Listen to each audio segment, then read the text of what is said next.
Yo, what's good, everybody? Welcome to the Embrace the Unknown. I'm Andrew Jones, current basketball player overseas, and this podcast is about what it really takes to chase your dreams and getting outside your comfort zone. We're talking about life as a pro overseas, overcoming adversity, long distance relationships, mindset growth, and a little bit of basketball news updates along the way. If you're a hooper, an athlete, or someone that's trying to level up in life, this podcast is for you. Because nothing great happens in comfort, you have to embrace the unknown. A little background story about me. I'm a former McDonald's All-American, former Jordan Brand All-American, top 5 player in the state of Texas, and a top 30 player in the ESPN when I was in high school back in 2016. I attended the University of Texas for 5 years. I played there, and I got diagnosed with leukemia at the height of my career, my sophomore year. And during that time, I thought life was taking me to, basketball was gonna take me to be a NBA player, making millions of dollars and playing at the highest stage. But unfortunately, this illness kind of changed the trajectory of my life and kind of affected where I am today. But, this journey and everything that I've done has brought me into a new realization, growth in my mind, and change of perspective. The first time that I played overseas, I remember sitting in my room after a game. It was quiet, different country, different language. My family's thousands of miles away, and it really hit me, what sacrifice really feels like. People see the highlights, they see the stats, they see you play overseas, but what they don't see is those nights that you're alone. They don't see that you have to miss birthdays, Christmas. They don't see the pressure of not knowing your contract depends on your performance. So there were moments where I asked myself, like, is it worth it? And every time the answer came back to one thing: I love this game. And every time you sit there and I re-guess what I'm doing this for, who I'm doing it for, God has put me in a great position to be grateful for, the things that He has put me through, the challenges He has made me go through along my journey. And, it's about being grateful for where I'm at. And the bigger truth about sacrifice in basketball isn't just physical. It's emotional, it's mental, it deals with relationships, and it's about adjusting and adapting. And the only way you survive this is if you truly love the game. Because talent isn't just enough on this level. Money isn't just enough when you're trying to pursue a professional career. Clout isn't just enough. When you want to continue to climb a ladder and play at a high level of competition, you got to realize sacrifice comes along the way, and how you deal with it will truly impact, how long you thrive overseas. And the love of the game is what keeps you locked in. And when you're in those slumps, when you have those days where you don't feel like you want to go to practice or you want to go home, like, the love of the game is what keeps you training when nobody else is watching. And those moments right there are defining moments of what it truly means to be a professional, whether that's in the NBA level, overseas, or in your semi-pro leagues. About how much are you willing to sacrifice and how much are you willing to give to this game, to continue to build a legacy for yourself and your family. And that sometimes I think young hoopers don't always understand that. If you're chasing this lifestyle, like, you better love it. And I knew that at a young age. I knew that when I was 14, 15 years old. I dealt with adversity early on. So it kind of molded me for the challenges that could come with this game. And because as a cancer survivor in my late teens, early 20s, the game hit me a little different. I enjoy the game. I love the game. And because of those moments, it makes me appreciate every time I get to step on that court to either practice, play, be in a locker room, or be around, other players who are going through the similar journey. It gives me a high level appreciation because tomorrow isn't promised. And those things that come with the game, those moments, it's not all about the pressure of making the basket, making the next shot, or winning the game. It's really about the moment. I think a lot of times we get caught up in the end goal, the destination, or what they quote unquote chasing the Joneses. We forget to live where our feet are, and that's coming from someone who has been in that situation numerous of times. I'm not saying I don't even go through it now. Sometimes you feel that others may have the opportunity that you feel like you deserve, or you feel like you're not getting the rewards that you feel like you deserve at this moment. But at the end of the day, it's more about enjoying the process. If you worry about the process, fall in love with the day to day, find different avenues to take your mind off of the stressors that normally are self inflicted. That's when you really get to truly enjoy the moment. After my rookie year and in college, I never thought about going overseas. I never knew too much about what it takes to be a pro overseas. And the American game and the European game is completely different. But half the battle is when we get on that flight to go sign that contract to go to a foreign country. We got to understand what it actually comes with and what we need to prepare our mind and our bodies to endure while we're overseas. And once you're able to, one, adjust lifestyle, food, different environments, that's when the joy in the process really begins to, come out in your spirits. At least for me personally, you start to actually enjoy everything that you're doing. I was fortunate to be able to play in multiple countries right now. This is my fourth year. I played in Germany, France, Iceland, New Zealand, and I'm currently in Austria right now. And each place that I've visited, each country that I've gone to, it was always an adjustment period. Learning German, learning French, learning how to order my food, New Zealand, driving on the other side of the road. These are certain things and lifestyles that, like, no matter how much you try to prepare yourself, no matter how much you try to control the narrative, control the situation and what you want to be in, you really don't know what you're getting into or how to adjust unless you take that risk and you actually go there. It takes going in there and having a little bit of success, and it also takes going over there and failing, and necessarily failing or not having the success that you envisioned is always good for the journey.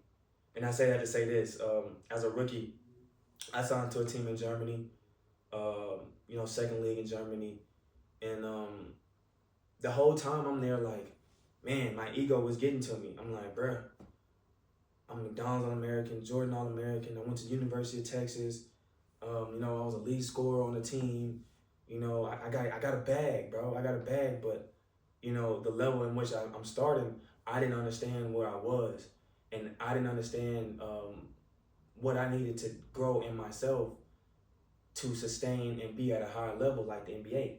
Because I had some NBA workouts during my pre-draft summer, but I wasn't ready.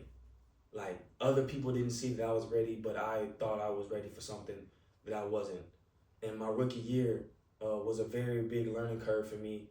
I was fortunate to be around a lot of good players, a great organization, great coaching, and we ultimately won a championship my rookie year. And it's hard overseas to win championships.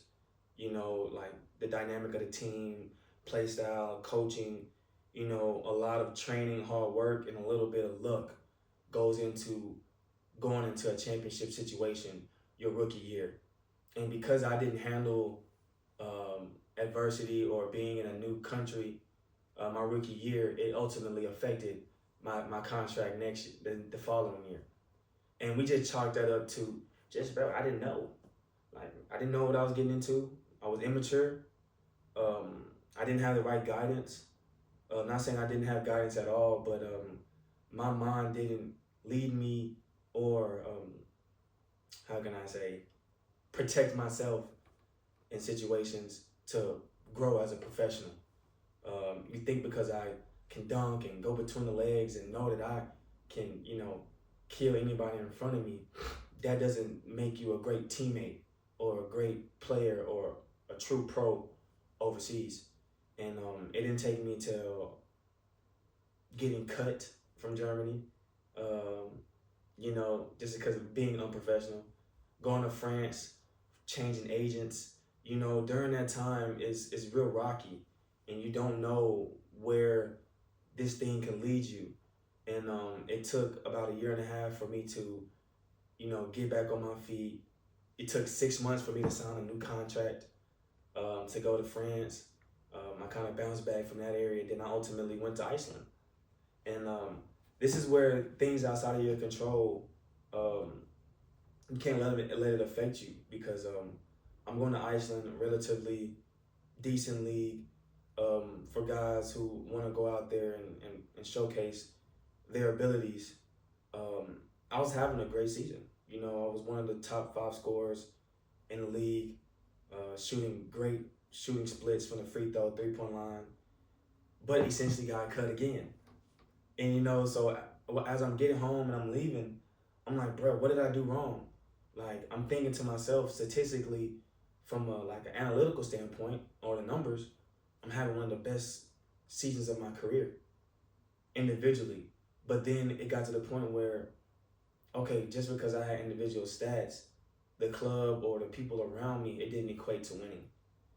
And that is one of the most difficult things that we try to juggle. And there's guys who have different roles, there's guys who have different play styles.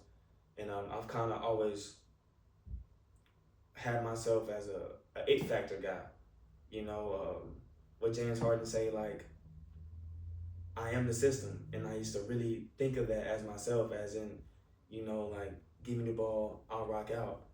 And which, to my own credit, it works in certain areas, but when you get to the European game, averaging 20 points at the higher levels is very rare.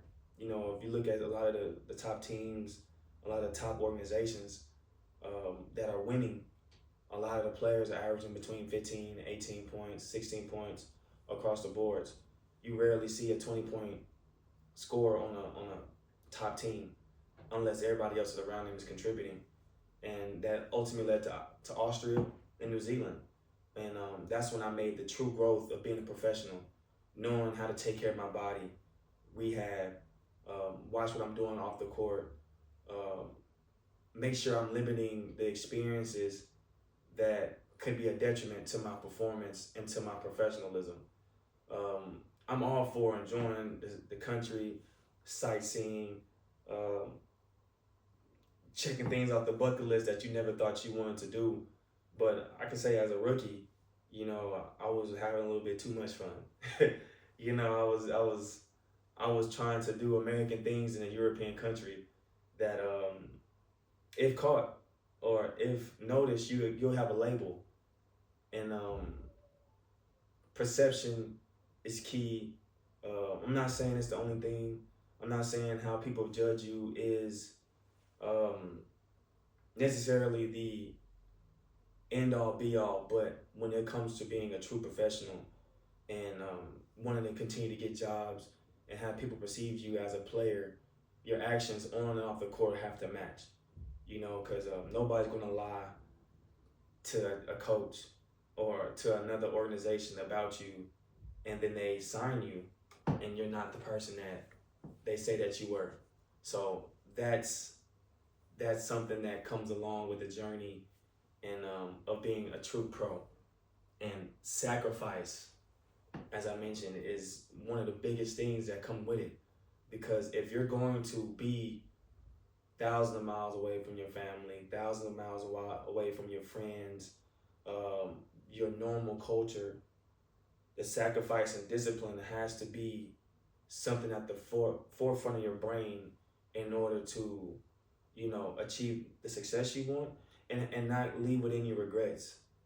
You want to make sure you go into these situations focused, putting your best foot forward, so that when you leave or when you're done or however the cards may fall, that you don't have any regrets about the things that you've done, the things that has transpired, and not going home feeling sad or guilty about not achieving the results that you feel like you deserved.